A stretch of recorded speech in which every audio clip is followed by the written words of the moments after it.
Gordon Blue. Round chicken. Lalagyan natin ng pamintang durog.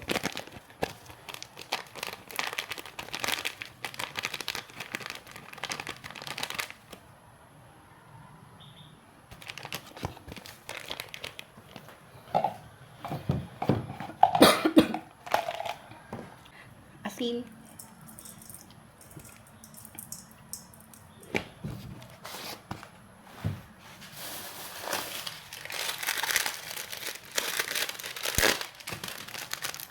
Seasoning, magic sarap. Isa ang ubusin. Konti na.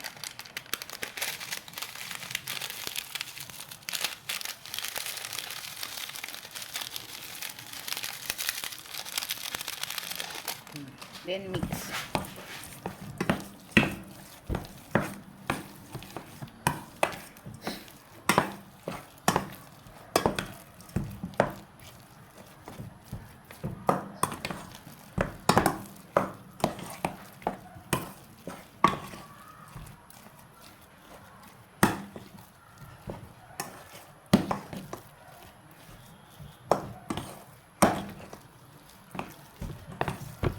Sa pagbabalot natin ng ating cordon bleu, kailangan natin ng plastic labo.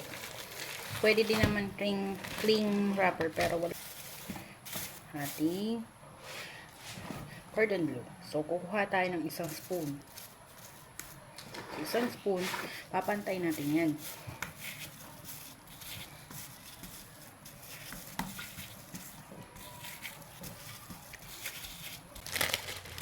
Bali, ipapalaman dyan.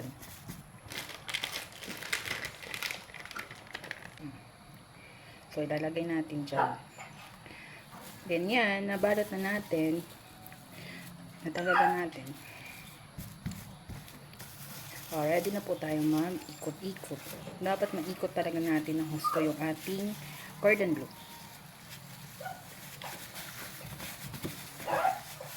Talaga, ikot na ikot. Hindi lumabas yung palaman. So, bali, roll you. Then, bali, gaganyan na natin yung ating cordon bleu. So, hayaan muna natin siya. Ipo-place natin yan ng 30 minutes para tumigas. Yan na yung nagawa natin cordon bleu. So, i-rep muna natin siya ng overnight para babalikan natin yan bukas. Next day, the next day, the next day. Ayan ang ating cordon bleu. So, na-press na natin siya ng overnight. And simulan na natin, i-roll natin siya sa harina, itlog, breadcrumbs. Simulan na natin. So, tinanggal na natin siya sa plastic. Then, syempre, ilalagay natin siya sa harina. Golong-golong sa harina.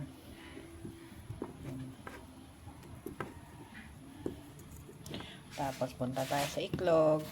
May plastic pa. Igulong ulit. Next, breadcrumbs. Punta na tayo sa breadcrumbs.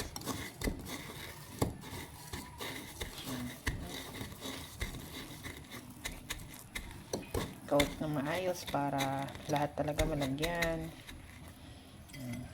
Another step. Harina ulit. Gulong sa harina.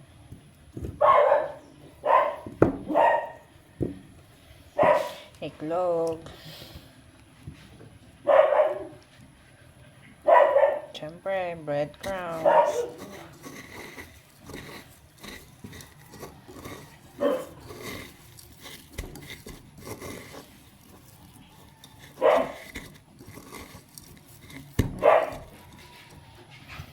Magluluto na tayo. So, i-try na natin to lutuin.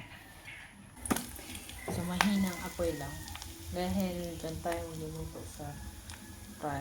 Ang ating breading na ng breadcrumbs sa itlog, harina, binalot ko sa plastic at pwede pa natin lutuin sa sunod na araw. Homemade cordon bleu. So, pure talaga siya ng meat. Tapos yung cheese niya is natunaw na talaga. Tapos ito yung mga breading niya. So, titikman na rin natin yung ating ginawang homemade cordon bleu.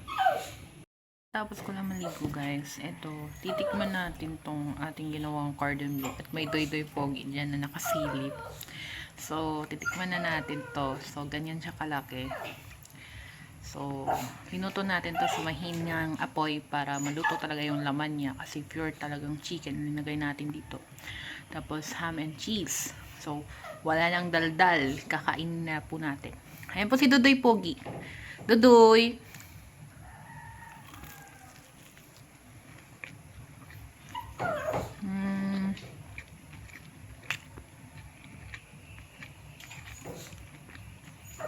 Ang sarap niya guys.